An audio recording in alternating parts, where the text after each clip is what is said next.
welcome everyone. We're back again with another episode in this season of the SaaS Sessions podcast. If you're tuning in for the first time, I'd like to personally welcome you to a listener base of over 17,500 people. Yes, like we recently crossed that milestone, and thank you everybody for tuning in and making this happen. It couldn't have happened without the support from all of you. So yeah, coming into our today's guest, today we have Kanika Khurana from Chargebee. She is currently the Chief of Staff at the CEO's office at Chargebee. Chief of Staff as a role is not very common, at least in India. And Kanika is the best person I know who's doing this role. So in this episode, we're going to talk about the Chief of Staff role and what are the responsibilities. When is the company ready to hire a Chief of Staff? And if you want to be one, how do you break out into this role? Right. So all this and more with Kanika in this episode. So hey Kanika, such a pleasure to have you on the show. Hey Sunil, thanks so much for that very humbling introduction. I'm looking forward to sharing what I've learned in the role, and hopefully it'll be a value add to everyone who listens in. Yeah, I mean, I gave a very short intro, Kanika. I attended your session at the GrowthX offsite in Manaula, and it was a very, very comprehensive intro that I had. But if I had to summarize that, what can you please tell us more about yourself and also your journey into SaaS? Yeah, absolutely. Thanks for asking that question. So I am a generalist with about 10 plus years of work experience, and that varies across industries and functions and roles. I started my career with Morgan Stanley as a banker. Very early on, realized banking or finance is not what I want to do, and started a venture with a friend. I was 23 when we started Closet Edit. It was an online portal where women could resell shoes, bags, accessories, clothing. So something like a fashion-centric OLX. Learned a lot about building something ground up, got used to or introduced to the startup ecosystem then, which has been very close to my heart since. And then we couldn't raise money and we couldn't scale. So I shut that and I went to Indian School of Business, Hyderabad. I was there a class of 17, 18. I specialize in marketing and strategy. And since then, in about 4 years, I've been in program management, which essentially means, I've been running multiple programs from budgeting to operations across other companies in the last 4+ years. I transitioned to my current role, Chief of Staff, in 2021. So I'm in this role about 8 months. I guess we'll speak more about what I do and how I transitioned. But if I were to summarize in one line, I think it's been very dynamic, very exciting. And I do like to believe that this is the most thrilling part of my career so far. Interesting. And, would love to know what makes you think that for sure. So yeah, can we start with addressing what is Chief of Staff and what do you do, like, in your day-to-day job, and what are your roles and responsibilities? Absolutely. I think, before I talk about the Chief of Staff role, a call out would be that this role can really depend how the company defines it. So out of all the roles that I know, this can really vary company to company, organization to organization. What I mean by that is, in some companies, it can be perhaps more operational, where you're just helping the CXO in a day-on-day operation, versus in some companies, it can be more strategic. For me at Chargebee, it's more of a strategic thinking partner. What do I mean by that? Okay, I do 3 things, right? First is I drive all strategic priorities for the CXO. I work with Raja Raman, who's the CEO and co-founder at Chargebee, which basically means that whatever he wants to accomplish in the next 6 months, in the next 1 quarter, 6 months, 1 year, are we on track? Are all the teams aligned? So it becomes a lot of multiple small projects that I drive at once to ensure that his bigger priorities are met half of the year, end of the year. I think second thing I realized that I do is I structure any information that comes to the CEO's office. So it means, if there is an ask from any team, if there is information we need to make a more informed decision, I become that person who works on ground, gets all the information, and, is able to structure it in a way that he feels more confident in decision making. But the third, which is the most exciting part of my job, which I really like, is most of our conversations start with, so Kanika, what do you think about this? Right? In which he's essentially looking for a recommendation. It can be something like, okay, so this is the budget for the team. This is where they are spending. How are we thinking about it? Which basically means how is that aligning to the company goal? So are we thinking everything, all the parameters that need to be considered for the decision making? Or it can be something as, as simple as, hey, we've been working offline. Let's meet these people and go to, wherever the teams are based. What will that day look like? Who do you think we should meet? What should be those conversations? So I think I we do a lot of thinking together. And therefore, I like to summarize to anyone, that this is a role of a strategic advisor or a thinking partner, where you become a soundboard to the CXO. Any decision that he or she wants to make, you make sure that you are that eyes and ears in the organization, which I think sometimes at a CXO level becomes difficult. So you become that information transmitter or a messenger between what the teams are saying and what the CXO wants to do, and ensure that everyone's best interest is met. And I think being in the center of all this action is something that I find very interesting. Got it. And that's really exciting. And I do know that the chief of staff role, I think, got really popular from the US White House office. I think the old office where every president has to has a chief of staff, right? So yeah, it and based on what you mentioned, right, I do feel, and I think reading about it a little bit, I do understand that this role is a very generic role, right? Like you can never understand, or you can never expect that you would have, let's say, work in only operations, or you'll have work in only marketing or only sales or anything, right? It might come from any direction, right? As you said, being a chief of staff is like being at the center of everything, and being eyes and ears to everything that's happening around you, even behind you, on things that you don't understand, but you still have to get yourself acquainted with those things, right?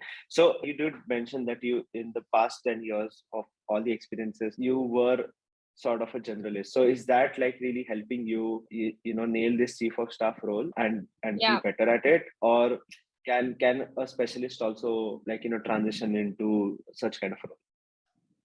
Yeah, great. I think that's a great question. If I were to summarize my career journey so far, I think generalist is definitely a good summary. But I think what's an accurate summary is that I've had a lot of transition in my career, right? So I have played multiple roles, from an entrepreneur to a program manager to a banker, which I think has given me an understanding of how to think of multiple things at once.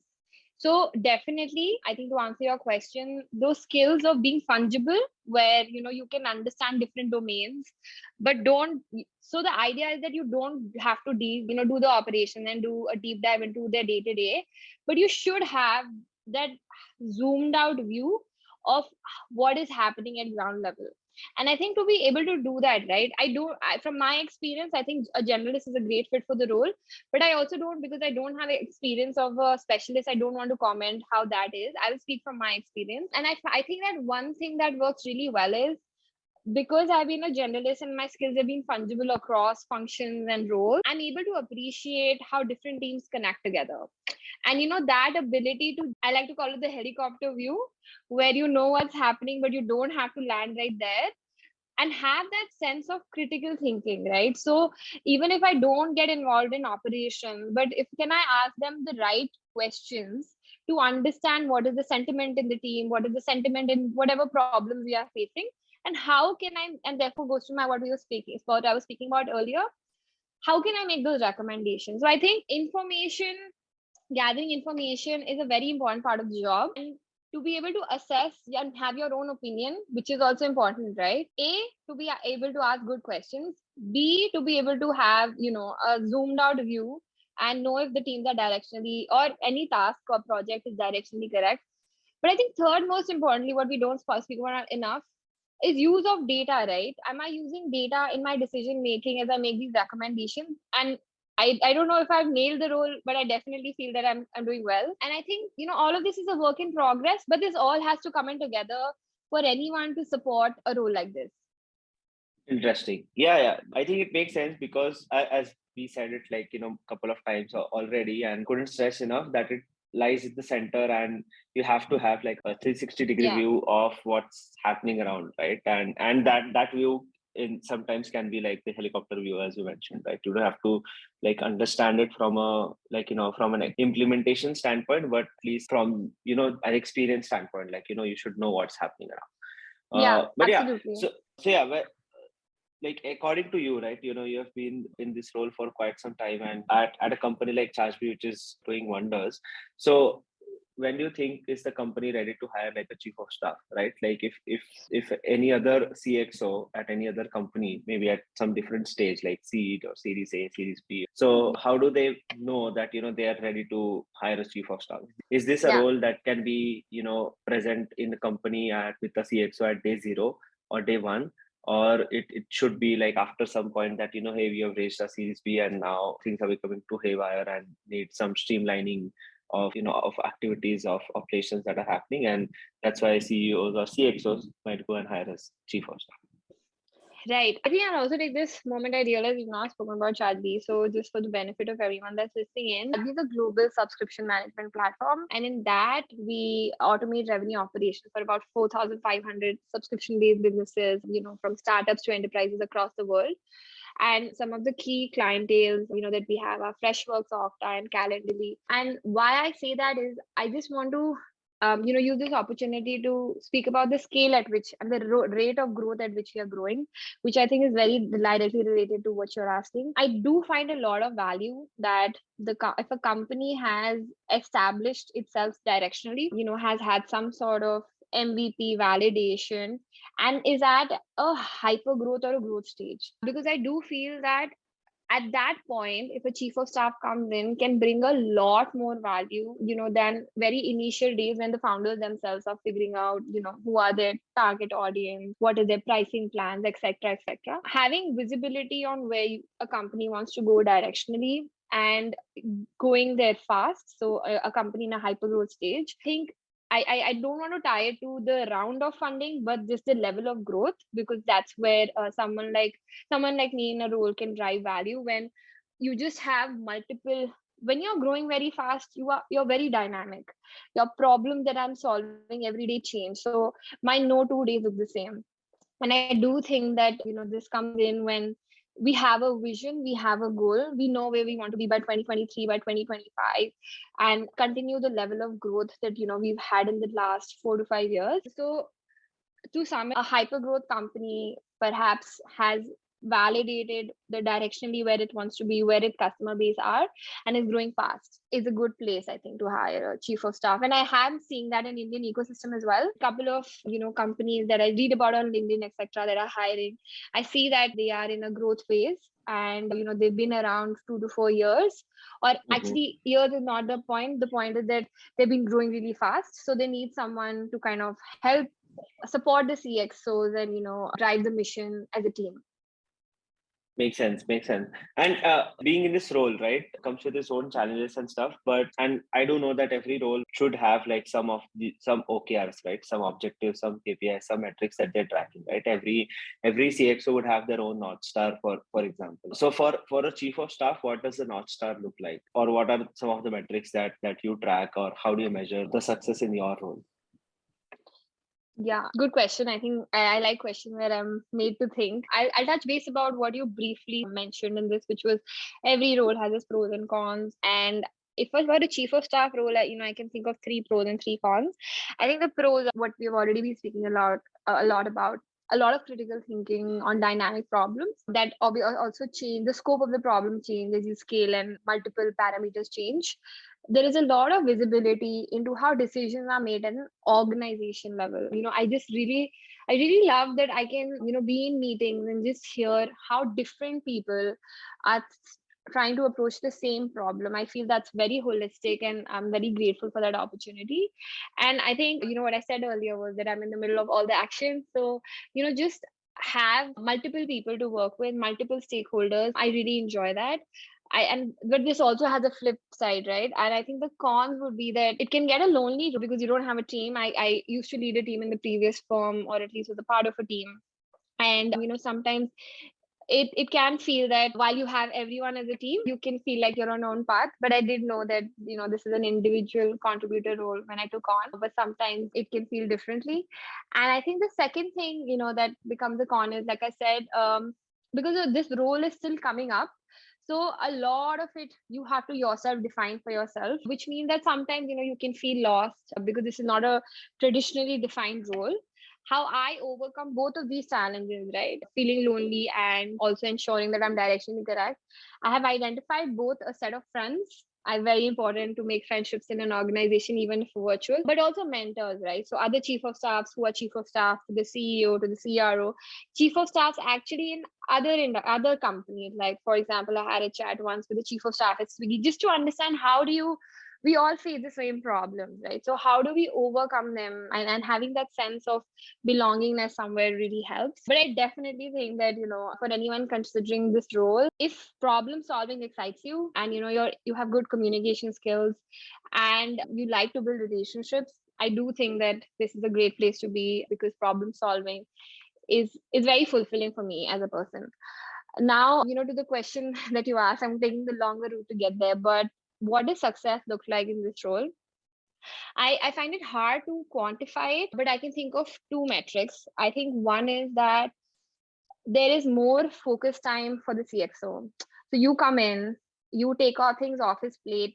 There are meetings where you represent him or her, and you're able to make decisions on his or her behalf. I think having that time on his calendar at this level, I realize working so closely is absolutely an asset and a luxury.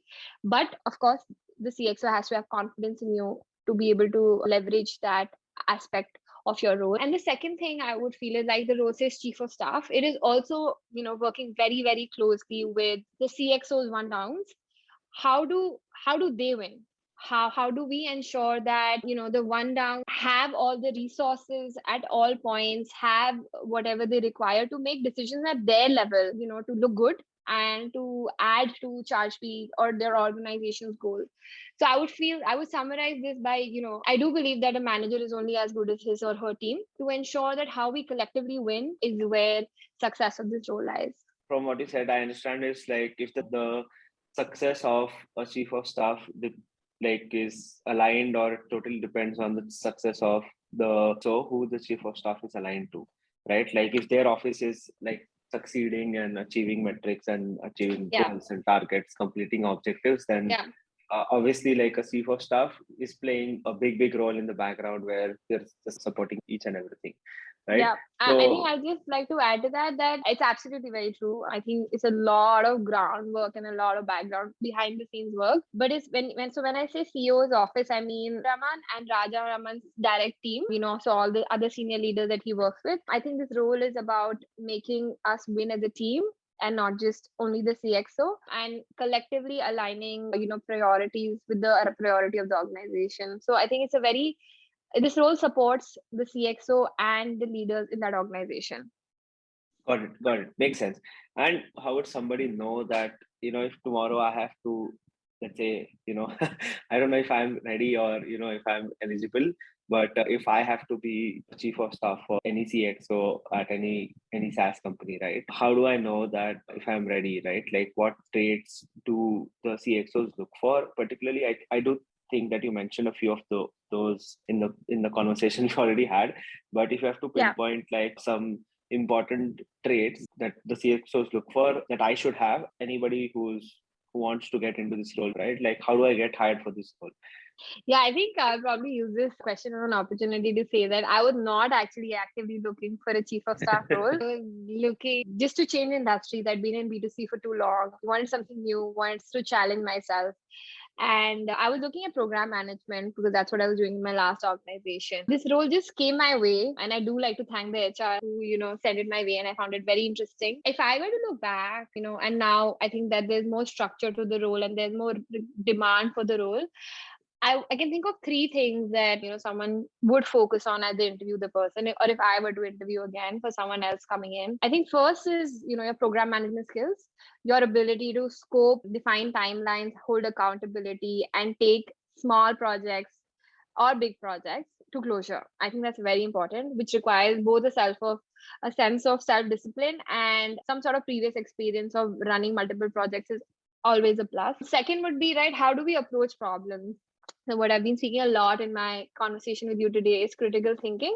So how can we ask the questions that can give us a directional sense of any problem statement or any opportunity at hand? And I think third would be, even though it's a more generic one, but it's hard to get right, is communication skills. Being in the center of everything, I think it's so important to be able to bring different people together. And I think you can only do that by building interpersonal relationships, and having strong communication is definitely a facilitator to that. I'm not sure how to answer when is someone ready to be the chief of staff, but I do think that having a sense of these three qualities in different ways, but collectively, that person will become a strong candidate for this role, because this is something that I use on a day basis in so many different ways, but it comes down to these three things.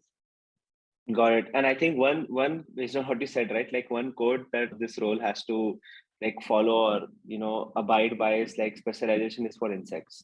Like I don't recall like who said this, but what the meaning behind this is, like specialization is for insects. Why everybody should know a lot of stuff and why it matters. Yeah. Right? I think there's a good articles and there's a good book around this. I've read the article, but I don't recall who actually said this quote or Yeah. whatever. But I think very interesting take. One thing I can share is, right, when I was switching jobs and I spoke to multiple people, my alumni from ISB and people in the industry, I think what I was worried about was, I'm a generalist and 10 years of my career. Should I become a specialist? Is it something that I'm not thinking? Will it be, how should my next 10 years look like? And this one lady I spoke to, she said that in organizations, to have people that have fungible roles, that think of yourself as a sponge, you absorb, you learn, and you apply to different places. I think that is going to be an asset in the next 5-10 years, because we want people in, especially, you look at, currently we're in a startup driven world where you want someone to wear multiple hats and play multiple roles, and to be able to do that, this is a good place to be. So I do understand that, there is this discussion of specialist versus generalist. I really do think that it comes down to personal aspirations. But what she said really stuck to me, and I chose that I will not specialize. I'll continue to be a generalist. And then maybe in 5 years, I'll ask this question again and see where to go next. No, totally. I think it makes sense. And you need to grow both sides, right? You need to grow vertically as well in the role, and you need to grow horizontally as well. With with all the changes that are happening around around the world, in the environment and ecosystems, in companies and everything, if a person is not changing, right, be it anything, right, changing their jobs, changing their role, changing how they think or the mindset, and by change I mean just like always constantly improving themselves both vertically and horizontally, like that's the only way to stay ahead of the curve, I feel. Otherwise and I do think that really and I do think that this sort of a change, or when you just push yourself out of those comfortable waters, gives you a lot of meaningful perspective that adds to your overall journey. Totally. Yeah, I think that's a lot for this episode to talk, and for anybody to understand, like what is the chief of staff, how do you get hired, what are the skills required, and what is the success look like for this role, and in the end, like what are the pros and cons, right, of being in this role. But that's the course for this episode. But let's move on to the lightning round, where I'm going to put you on the spot for 3 questions, and since it's a lightning round, you have to answer with whatever is on top of your mind. I do hope I will get a hamper at the end of it, but okay, sure. That's awesome. So yeah, first one, like what's the one thing that has helped you shorten your learning curve? Challenging myself and facing my fears. I was very scared about public speaking. Just putting myself out there and overcoming that has added confidence to a lot of other spheres of my life. Totally, that's amazing. And hearing you speak at the GrowthX offsite and like talking to you now on this episode, I think you were never feared of speaking in public. I think it was just waiting for you to come out. I was scared. I remember the first time I went, my hand was shaking and I was shaking and people were jeering. But I think it's important to put yourself out there and overcome what stops you. Totally. So yeah, second one, what do you know about your work now that you wish you would have known when you first started? That I will work crazy hours. I tell my HR, you did not tell me that I have to work so much. This is not done. But I do appreciate it. I really do think, and I'm not sugarcoating it, I do have nothing to complain about. And I really wish that she told me that it's going to be so crazy, but I have no complaints. Awesome. And the last one, right? Who is someone that inspires you and why? Oh, wow. So many people inspire me. I think it's very difficult, to nail down one or two people. That's why. But I do think But I do think that my parents, in their own ways, I've been very closely watching them. My father set up a business for ground up, and he has a team of his own of about 100 people, and he supports 100 families. I've always found that very inspiring. He's also kept his work people from his team who've been with him for 25 plus years. And I think my mom very, very adamant to study. She studied LLB after having 3 kids. And I do think that, both these traits have, because I've watched them so closely, I think they've really influenced me to be a better person. That's really amazing. I mean, this is the 94th episode with you, Kanika. And so I've asked this question to pretty much everyone. And you're only the second person to, say that somebody from your family inspires you. And surprisingly enough, the first person who said that the family inspires me was just in the last episode. So, it's really interesting for me to know, right? Like family is always is an inspiration, right from day zero. And it really is amazing that, you picked somebody who's not from the tech SaaS startup ecosystem, particularly who inspires you. Yeah. But really I think it's interesting you say that, because I feel that why did I choose my parents? Because to be inspired, I think it's so important to see the struggles. It's so important to see the days when things are not working and how, those people behave or act in them then. While the world today is so glamorous with tech founders and VCs, etc., I do feel that we only see the brighter side of them. They have their own struggles. But I think seeing that so closely, because that's your day to day, right? Your day to day is just when things are not working, how do you motivate yourself and keep going? So I think seeing that struggle and seeing that challenge and yet see them come out on the other side absolutely shining is something that stays close to my heart. Totally. And I do think it makes sense. So yeah, thanks a lot, Kanika, for taking time this good beautiful morning and sharing all these great insights with us about getting hired as a chief of staff. I do hope that if somebody's looking out for such kind of a role, like I reach out to Kanika, and I'm very sure that she'll be more than happy to help you out with any questions, any specific questions you have about the role, like about any follow-up questions from the episode. Yeah, absolutely. Thanks so much for having me. I was actually excited all morning that we were going to record this. And for anyone, looking for any questions, I'm always happy to help. I do think that my experience is not going to be of good use if I can't share it with others. So you can feel free to reach out to me on my link. There are 50,000 Kanikas, but maybe Kanika with Chargebee is going to be one or two.